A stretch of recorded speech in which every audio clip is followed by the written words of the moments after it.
All right, man. Joining me now, I'm excited for this. PFSN Draft Analyst, Ian Cummings, hopping on the show. Had Cam on earlier this week to go through some of the numbers. Now we've got Ian on the show to break down some film, which I'm super excited about. Ian, dude, thank you so much for taking some time to hop on the Utah Blockcast. Yeah, for sure, and big shoes to fill. Following Cam on the show, I hope I can live up to it. But it's a great opportunity to be on. It's great to have football back, right? It's great to be back in another NFL draft cycle. I've lost count of how many I've done, which it hasn't been that long. So I really need to do the tally again and make sure I've got the number locked down. But it's got to be 4 or 5 or something, right? So it's fun to get back into it. We finally have football again, and a really fun slate of Week 1 games in the rearview mirror that we can look back on. So it's a great time of year. It's a great season. I'm happy to be on with you.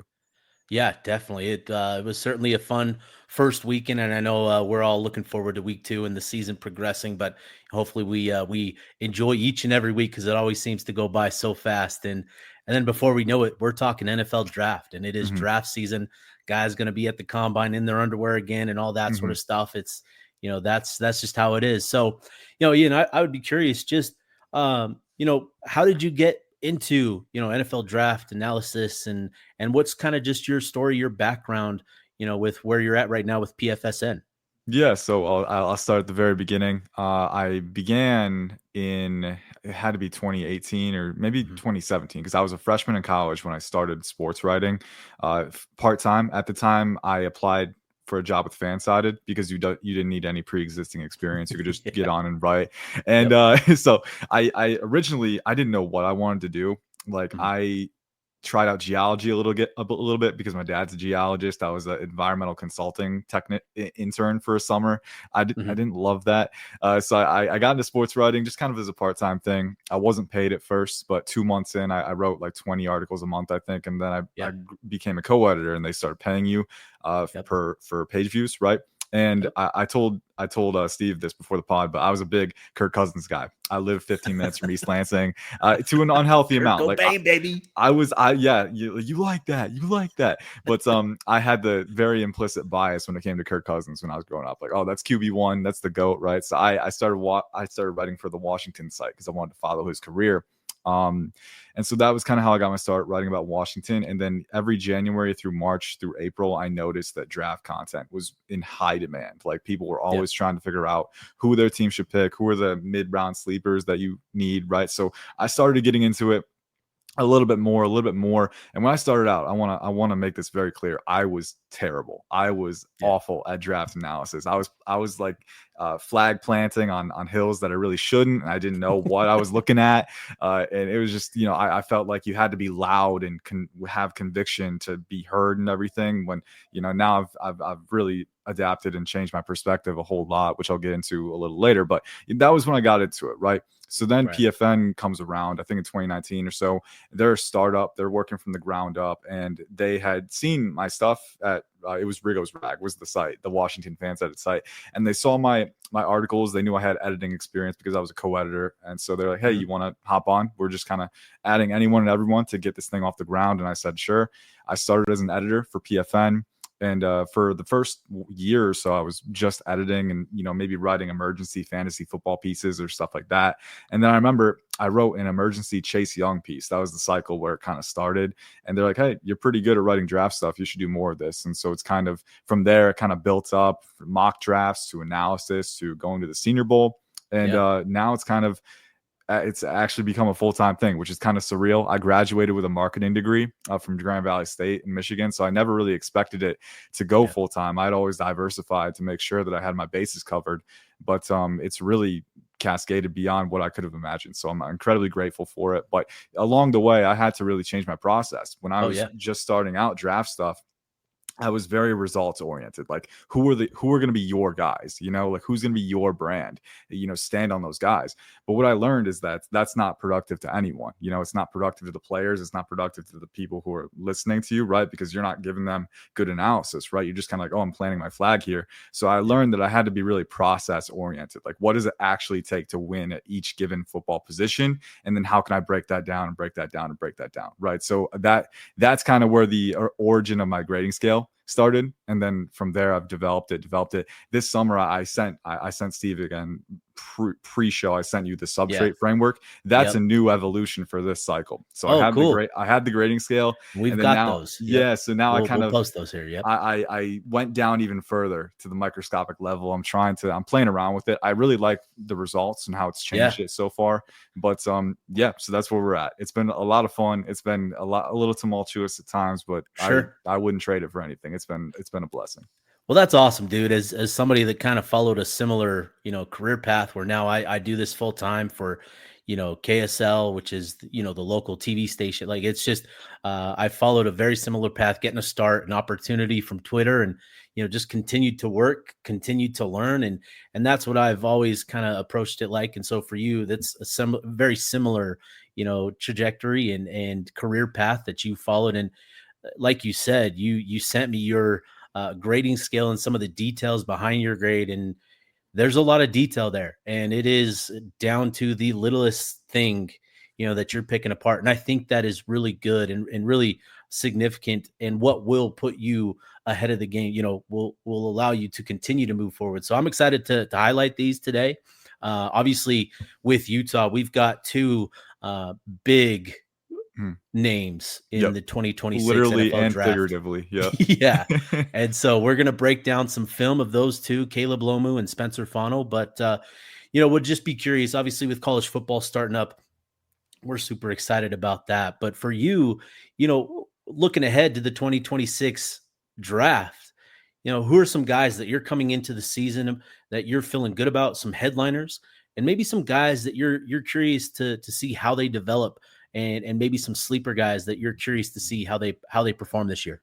Yeah, so I'll go position by position, and just the fair warning, I'm notorious for talking too much, so I'll try and limit it. I'll try and limit it as much as I can, but I'll see how I go. Quarterback, very wide open. We don't know who's going to be QB1 right now. My preseason QB1, just by a hair, was Cade Klubnik, but I had some concerns in the LSU game. I think, the processing was a little up and down. The accuracy was up and down. He showed a lot of development last year. I think he could be a Bo Nix type of passer with his creative ability, right? The accuracy. But again, he's taken a step down. That LSU defense exploited a lot of his weaknesses. I see Fernando Mendoza in Indiana as a really good riser candidate. Lador Sellers has a ton of talent at South Carolina. Arch Manning is the big name, but I had some concerns in the limited sample last year and against Ohio State. The accuracy, the mechanics, the field vision. He looks like he's 2 years away to me. So I don't think he's going to declare. But I think a lot of potential energy for the QB class. Garrett Nussmeier isn't the highest ceiling, right? But his pre-snap processing, his post-snap processing, anticipation, command at the line, those things are truly elite. And then he's a gamer. He's a gunslinger. He could be a Tony Romo type. So I like that group a lot. Running back, real quick, Jeremiah Love, my RB1. Jonah Coleman is my sleeper. Washington, big fan of how he runs the ball. Wide receiver, Jordan Tyson, my wide receiver 1. Carnell Tate showed a ton of growth in his week 1 showing. 6'3", but he can run routes and use tempo and make tough catches. He's a fun player. Chris Bell, Mekhi Lemon, a couple sleepers there. Kenyon Sadiq is the headliner at tight end. With the athleticism, and for his size, he's not the biggest guy, but he gets after it in the run game too. He's a great blocker, athletic after the catch. I think he's got the route running building blocks, so he's a player that I'm keeping an eye on. Max Clare from Ohio State as well is another one. Gotcha. Jack Endries, who transferred from Cal to Texas, another one. He had some good Cal tape. Offensive line, I've got Lomu as my OT1 actually entering the year. We'll talk about him a little bit later, but it's Lomu and Fano. Is it Fano? Fano. Okay, Fano. I've said Fano before, so I want to make sure I get that right. But Lomu and Fano are OT1 and OT2 actually for me. And then I've got guys like, Caden Proctor, a little rough week 1. So we'll see. He's more of a fringe first round 2 guy, day 2. So, but there's some talent there for sure. And then interior line, Parker Brailsford, Connor Liu. A lot of guys there. There's Chase Basantis from Texas A&M, another good one, right? And then I realize I've been talking a lot. So for defensive players, I'll just limit it to a couple guys that I'm really excited about. Obviously, Ruben Bain, he could be a top 5 player. I really wanted to see how he returned from his calf injury, and he looked incredibly explosive in week 1. So I think between the explosion, the power, the strength, the alignment versatility, the hand usage, the natural leverage, I think he can be a blue chip player. Peter Woods is my top overall prospect in the class, though, entering the year. He's just so versatile, explosive, and being 6'3", around 310, but he's got the natural leverage, he's got the compact mass. And I think what won me over was, I think it was a rep, I forgot what team it was against, maybe maybe Virginia last year, but he rushed from 7 Tech at 6'3", 310 and got around the apex with like an inside club and then a rip move, and he showing the bend. Like, I'm just like, okay, Scary. this guy's got it. He's just got it, Yeah. right? And then corner, Mansour Delane, AJ Harris, a couple guys that I like there. So Awesome. Cliff Notes, it's a really fun class, stacked linebacker group, but a lot of potential energy in positions where it's kind of unsettled so far. Gotcha. That'll be a lot of fun. Lander Barton, obviously, linebacker. Yeah. I think he's going to have a bounce back year this year. We'll see what happens there for Utah. But man, let's dive into it. So let's get into. You want to start with Lomu first or Fano? Since you've got OT1, OT2. How do you want to start this one? Yeah, let's go with Lomu Okay. first. And how are we gonna do the clips? Are we gonna screen share? Or you want me to pull it Yeah. up on So my computer? I've got it. I've got it ready to go. Okay. But I'll pull up his. Do you want me to pull up his grade first, or do Yeah, you for want to sure. just get to the clips? Okay. Let's go with grade. Let's get to the grade here. So here's his grade, and you can kind of just run through it here. I'm gonna go through it Yeah, here. so Caleb Lomu, 8.684. That would put him at kind of mid to late first round heading into the year. Not quite a blue chip guy yet, but you can see some of the headliners here. You've got elite mobility, I think. I think he's incredibly light footed and rangy. He doesn't showcase it as much as Fano all the time, but when he does have to go, I think you can see him. He's got that natural mobility. The two other components that are elite for him, for me, obviously the physicality. I think he definitely can bring it at the point. I think he's not quite the finisher, right? Like the Yeah. absolute mauler that Fano is, but he does his job, and he meets you with physicality at the point of attack, which is really important for me. I don't think he takes any reps off. I think he's very dutiful in that lens, so he does get an elite physicality grade from me. And then the flexibility, I think, is incredible on his tape. He's kind of, Yeah. I want to be upfront. This is not a player comp. This is more of a juxtaposition, but just his sheer flexibility does remind me a little bit of Joe Alt, where they're both bigger Yeah. guys, but they are so good at playing with that controlled lean where they're activating their base and extending their reach, but not putting themselves in compromising positions. And we'll see that on the UCLA tape. I think he used that flexibility multiple times to get himself out of bad situations. So that's my favorite trait of his. I think it's a absolutely phenomenal fail-safe to have for a pro prospect. And I think it's great for recovery. I think it's great for managing leverage, especially for a taller guy. So those are the cliff notes for me. I think the cons, he needs to improve his play strength. But aside from that, I think he's a really solid prospect. Yeah, I wanted Dad, on his flexibility. That was really what put him on the map as a prospect. He was kind of an unknown, coming out of his junior year, but he was I believe it was at Under Armour camp, and they have you do this flexibility test. You have the bar over your head, and you get into a squat. And, a lot of guys will struggle bending over, right? Leaning forward because they don't have that flexibility in their hips. Lomu was perfectly perpendicular to the ground, dropped his ass to the ground, and that is really kind of what drew a lot of attention for him. So obviously a 6'5", 240-pound junior type kid does that, a perfect squat, an overhead type squat. And that, again, just kind of speaks to, how impressive his flexibility is. But let's get to the film here. We've got, remove this here. All right. So this is his second level. Getting to the second level. Here's this clip here. Mm-hmm.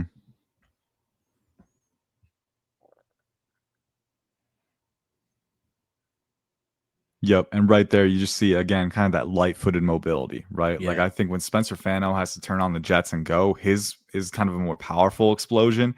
But again, Caleb Lomu he's kind of a quiet mover, is what I like to say. Like, he's not he's not laborious at all. Like, really light feet, really nimble. And you see he reaches his landmark really easily. And then from there, he can kind of torque through and seal his guy inside and let the run get some space. So I think, that's one of the things where he's not the exact people mover in the run game, but he reaches his landmarks. He does his job. And I think that's a really valuable thing to have too. And you see that there. Yeah. Let's get to it here. Boom, boom, Super boom. easy. Yep. Boom. Love that. All right. Next one. Let's get to a clip of him in pass protection. And with Lomu, I'm curious to see, because I know, like, one of my one of my nitpicks was like, I think he does have room to add a little bit more mass onto his frame, get closer to NFL level play strength. I think he's not a liability there, right? But you do Right. see him get moved around sometimes. And if he can keep that mobility while adding mass, which NFL weight programs are known for being able to do that, right? Like I'm optimistic for sure. But I Yeah. think already the light foot. So let's see here on this pass pro rep. Yep. There you see that lean again, just really composed, really patient, and just plays square to his guy. And I like how he's kind of oscillating his hip alignment too. He's not selling out vertical or inside. He's just staying square, getting his feet beneath him and just anchoring and just stemming that rush. It's really, really quiet, really, really natural for him. And that's kind of what draws me to his tape time and time again. Is like you want these guys to make these things look easy. And to me, Lomu does. Yeah. He moves so effortlessly. And I think what I've come to realize with him, and watching him, he obviously he's not the biggest offensive tackle. I think he's still just a little bit over 300 pounds. Mm-hmm. Um, and for me, what I've come to call it is he's got resistant power where, Yeah. it speaks to his flexibility and his ability to anchor despite not being, having your prototypical big butt type of Mm-hmm. of build where he can squat and just absorb it. But again, speaking to his flexibility, his movement, and he's able to absorb power rushes Yeah. where it kind of catches you by surprise because as we're talking about him, as a run blocker, he's physical, but he's not overpowering, right? He Mm-hmm. doesn't have that assertive power, but he's got more resistive power, and I think that's Yeah. where Lomu is really really impressive. Yeah, and that's kind of like when you're that flexible and you can play with that much controlled lean, you're distributing all of the force that you're absorbing within the entirety of your frame. Like Yeah, if you can't get your base beneath you, you're taking all of it to the chest, and it's really easy to get off balance there. But you see right here, he gets his base beneath him, and that flexibility really allows him to play with that controlled lean so easily, and then just redistributes all of that force and is able to absorb it so much easier. Another thing I like too, his hand carriage. yeah, Elbows are loaded, tight to the torso, and then you see, looks like the rusher hits him with a swipe right here, but because his hands, he's playing patient, he's not selling out, and he allows the swipe to whiff, and then he just quick two-hand extension into the torso, locks him up while he's anchoring with his base. It's those types of reps where you see that synergy too. That's another hmm thing where it's so quiet, it's so under the radar, but it's so tried and true at the NFL level. And I think that's something that's going to underpin his game. And this next one is a big one here. Let me make sure I've got it right. Yeah, this is the one. This is a stunt pickup.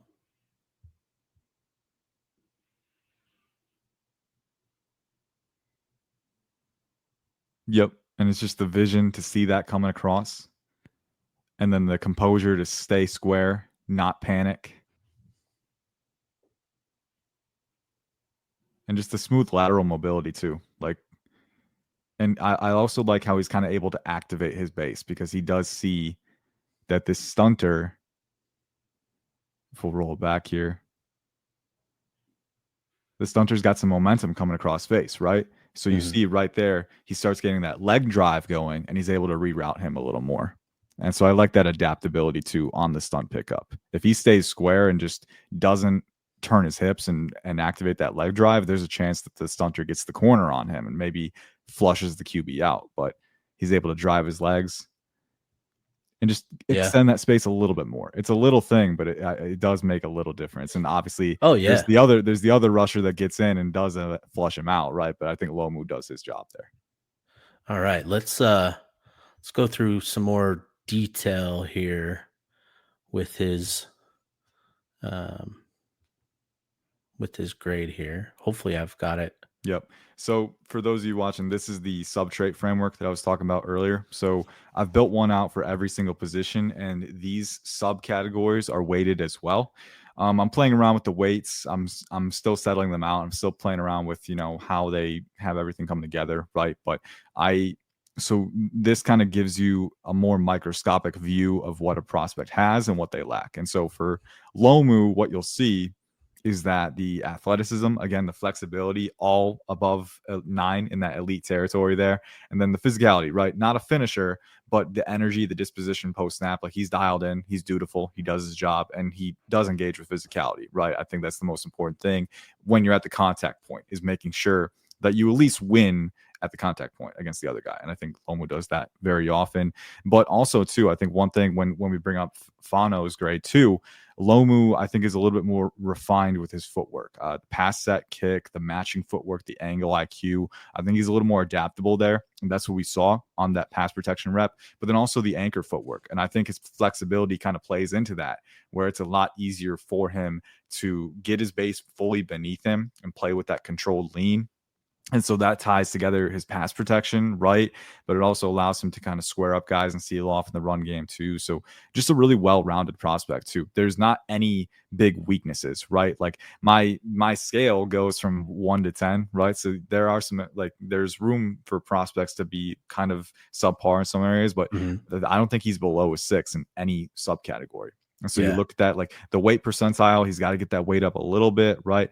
I think the power component in the run game, he can activate his lower body a little bit better, right? And I think some of that comes from knee bend and knee drive, right? You look at Spencer Fano's tape, he's a lot better. It's weird because they both score the same leverage acquisition score, which is 8.5. Like, how do you acquire leverage right off the snap and get into that proper pad level, right? And Spencer Fano does it with knee bend. Caleb Lomu does it with controlled lean. They both do it really well, but in the run game, when you need to drive someone off the ball, I think Fano's method does it a little bit better. Whereas in pass protection, if you need to anchor, I think Lomu's does it a little better. So you can see already the player types, like what these guys do well, what they can improve on, right? But I think for Lomu, especially if you're like a pass happy NFL team who has a higher proportion of pass plays to run plays, if you're more comfortable with that volume, I think Lomu is definitely the type of guy that you would go after too. But then also, like, if you need him to get to the second level on an inside or outside zone play, like he's able to align his base and at least seal guys off, right? If you're trying to get off the ball, power or gap schemes, maybe not quite as proficient there, but he at least is dutiful. He does his job. And so I think you can start to isolate the right roles for him, but a really well-rounded prospect. And you can see why he's a clear first rounder on my board right now. Yeah, love it. All right, let's get to the other first rounder, which is crazy to say because Spencer's been the headliner. But let's talk the other offensive tackle here and go through. Here is a quick snapshot of Fano's grade. Overall, just kind of run through it here for us. Yeah, so here we have the elite traits. We got the mobility, we got the power, and obviously the physicality, right? There's going to be few offensive linemen that kind of outpace him in physicality. I think Fano's ability to finish plays, and when he has momentum and when he has proper leverage, like, he will put you in the dirt. That's one thing that's very clear. And I was cutting up clips, and there was one clip we can hopefully make sure you choose this one, the one I put Hunter Killer Drone, because I was just like, he's just like going after guys. We're starting with that one, So he's just so physical, but so proactive and aggressive when it comes to fulfilling his assignments, which is one thing that I absolutely love. But elite accelerator off the snap. I mean, and again, it's really effortless for him. But I think whereas Lomu is a little more graceful and nimble, Spencer Fano is nimble, but he's just a powerful accelerator too. That powerful explosion, like just right off the snap, boom. He's got that momentum, and he's bringing it, and he's channeling power from it. And that's kind of where the power score comes from too. I think he's got pretty good length for his frame, and I think he can use that combined with his explosion to, again, just move guys, just create displacement off the line. You'll notice with this one, compared to Lomu, a lot more dark green as opposed to light green, right? So, some areas where he's good, not great, can stand to improve, but again, pretty well-rounded for his experience level. I really like, and I think the athleticism and he's got really good flexibility too. I think those things help him and serve as a fail-safe for him in some phases too. There's still some room to refine his technique, particularly I think the anchor footwork and also the kick footwork, right? I think with Spencer Fano, something that's unique about his film is that you don't really see a traditional pass set kick all the time, right? He doesn't. And I think part of that is he's just so freaking athletic, where if someone does get an angle on him, he can turn his hips and gain and reposition and gain leverage again really easily. But at the NFL level, that's not going to be the case. All of the NFL athletes, they get off the snap quick. So I think he will have to incorporate some more traditional kick set footwork. on passing downs in the NFL. But as it stands, I still think he's got great, matching footwork as far as staying square to guys, and repositioning. The foot quickness is there. He's just got to improve that kick set a little bit and also improve his anchor footwork a little bit too, because there were some times, and we saw it once in this UCLA game, where he got engaged at contact. The guy didn't even get off the snap with that much explosion, but Fano didn't have his base beneath him, and then he just teetered right back and fell on the ground, right? So the anchor footwork has to keep improving, but he's so athletic, he's so physical, and he's already pretty well-rounded for his age and experience level. So a lot of room for optimism with Fano.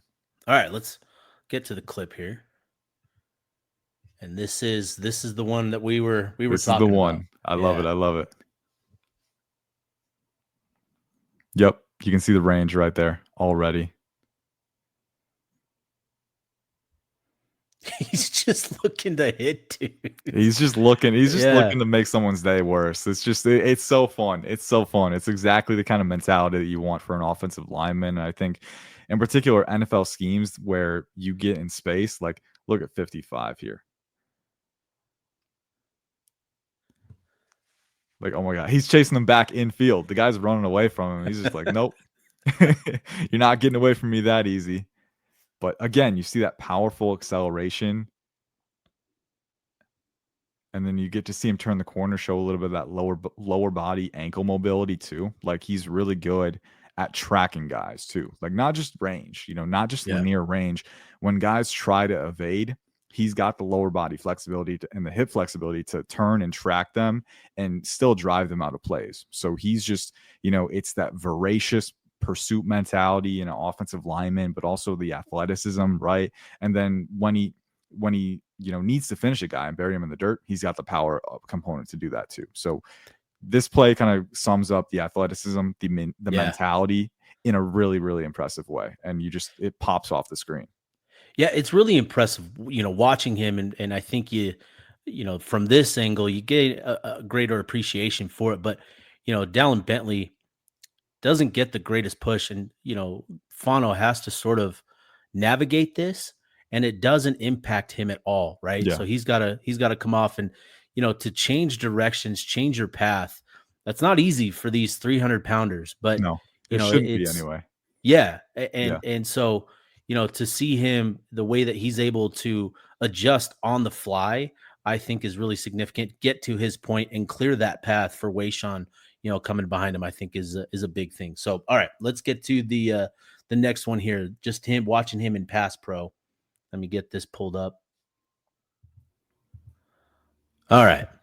And here's the last play. So what is this? I think this is late in the first half, but yeah, Utah's driving here, and this one highlights, I think you pointed out, this one highlights Spencer's finishing. Yep. And he gets a very nice assist from the running back here that I do want to make note of. Like, that's a great chip block at the running back. But I think here you see, like, once he does get a handle on this guy, and that's another thing too. Like, you don't see the traditional kick set, and I think that's why this rusher is able to get an angle on him pretty quickly. But Spencer still, again, he's got the lateral mobility to get leverage, to get square with him. And then once that chip block kicks in, he's under control. And then Spencer is like, I'm going to let you feel it. Like, redirect, finish. Just that raw power to like stymie that rush, right? Like he gets his right hand on him and just halts him, right? Yep. And then finish. And the chip block helps him here, but Fano also has the raw power to just redirect and finish here. And I think this is why he's probably, you see him on more boards early on. I think this is why he has a little bit more, coverage in the mainstream draft space, because he is a finisher. Like, these splash plays in the offensive line position, Spencer Fano has these on his tape the way that Caleb Lomu doesn't. I think Lomu's method, particularly in pass protection, is a little more translatable right now. But I will concede, like, Fano, if you want him to just bury a guy and just nullify a defender for an entire rep, like, he can do it. And this is kind of a good example of that. The one thing, like, I know you're talking about is his kick step. but he's always on balance. That's one thing you Oh always yeah. hear about him. He's always on balance. You know, most of the time, 90% of the time, he's on balance and he's able to like absorb these types of rushes. Yeah. And again, just his ability to redirect that power, like you highlighted here, it's just And that's kind it's of impressive. that's reflected on the subtrate framework too for Right. him. Like I Let's I get that gave pulled him up. I gave him a 8.5 for movement engagement balance. He's so balanced, but then in the footwork side, right? Like the pass set kick and you know, the angle IQ, those things. Like I think the one reason I didn't give him above an 8 when it comes to kick and angle IQ was mainly because of that kick step. Like he doesn't have the traditional kick that you would want in the NFL to get depth consistently against, you know, speed rushers, guys who Mhm. are trying to get angles on you, right? But he makes up for it because his footwork efficiency and synergetic feel is really, really strong. He's a guy who, again, like you said, he's always balanced. He's staying square. And he's able to, you know, match a guy with the least amount of steps. There's not a lot of extraneous motion with him. And again, I think that's what we see. I think you see that kind of compensating for that. Like he doesn't have the traditional kick step. I want to see him get depth more consistently, and he will be tested in that realm by guys like David Bailey, right? Yeah. But at the same time, when he's able to recover positioning either way, because he's just so athletic. And here, let me check the timestamps because there is one rep that I want to see because Okay. it displays that recovery in pass protection. Let me see. Yeah, 2050. If we can go to that timestamp Yeah. Yeah. after this. But Okay. um, you know, you'll see like he doesn't have the kick yet, but he's so good. He can just turn his hips and run with a guy and regain positioning that way. And it's just so it's so impressive because you don't see that kind of athleticism often. You're also saying, hey, this is something we need to work on before we get to the next level, right? Because guys will beat you on this because the caliber of athlete is simply higher in the median range in the NFL. But at the same time, it's so impressive because Fano can rely on that when he needs to, and it's a really valuable trait to have. You see the rusher goes vertical, and Mhm. Fano doesn't have the kick step, so he's not able to get depth right away. But watch him turn his hips, and look at that swivel. Look how he sinks his hips there. Most offensive linemen can't do that. Yeah. That right there. Yeah, it's really impressive. And That. there were redirections like that on his 2024 tape too, where he's able to sink his hips and just explode out of transitions.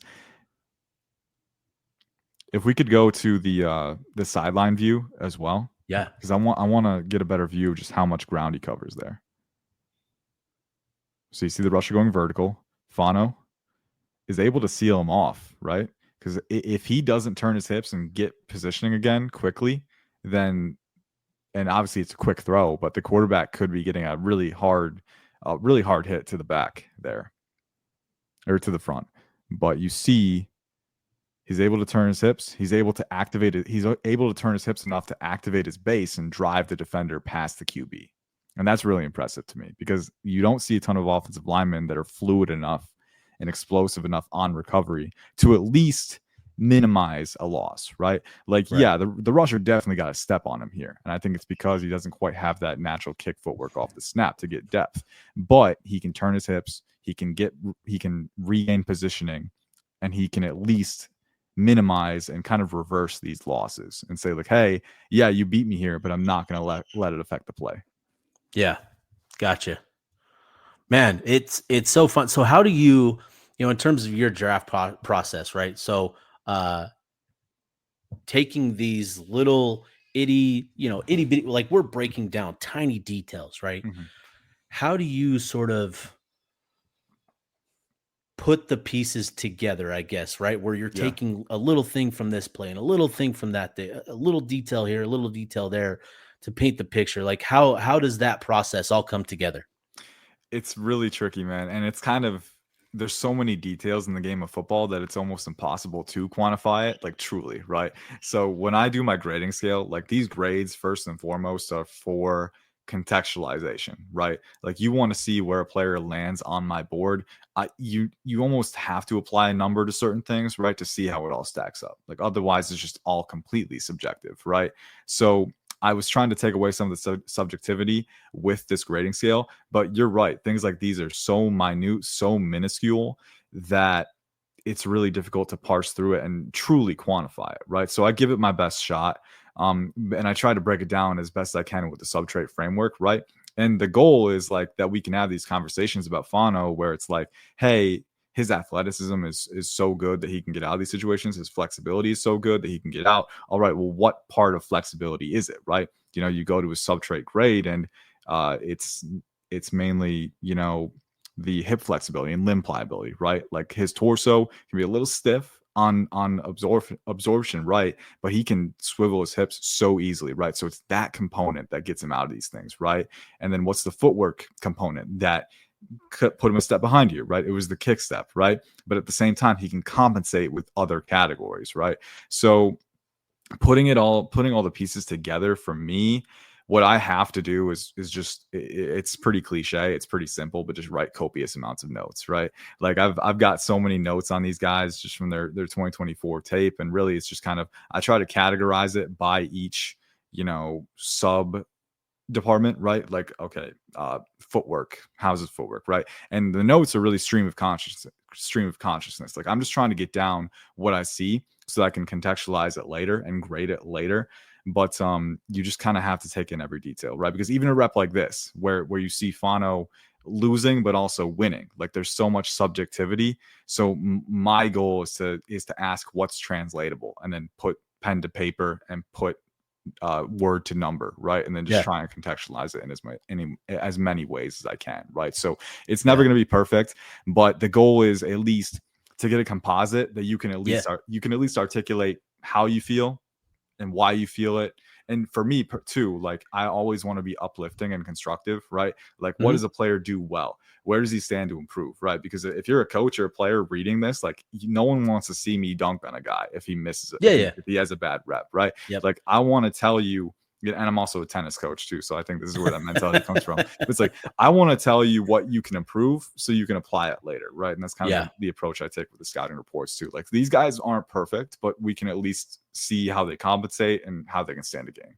Yeah, no, that's great stuff. And Ian, this has been a lot of fun. Would love to keep this conversation going, this season, have you back on the show. It's been a lot of fun to dive into, the draft talk and sort of learning about, what makes Spencer and Caleb, so unique as prospects, right? Getting into the nitty-gritty details of their game, I think is a lot of fun to learn about. And so this has been a lot of fun, dude. Like I've appreciated you hopping on.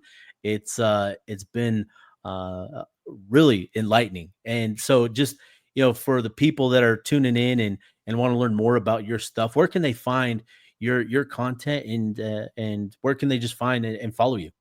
Yeah. So, and thank you for having me on. It was a lot Yeah. of fun. This is actually my first podcast of the new cycle, so Oh, it's let's kind of go. it's kind of a Heck yeah. milestone here. But it's been a great time, and this is my favorite part. Probably is just like when we can fire up the film and really break it down live, and we can see what we're say what we're seeing. So it's a lot of fun, and there's many more games and to watch, and so that's gonna be a lot of fun. But you can follow me at IC_draft on X, formerly Twitter. I keep calling it Twitter. I'm gonna keep calling it Twitter.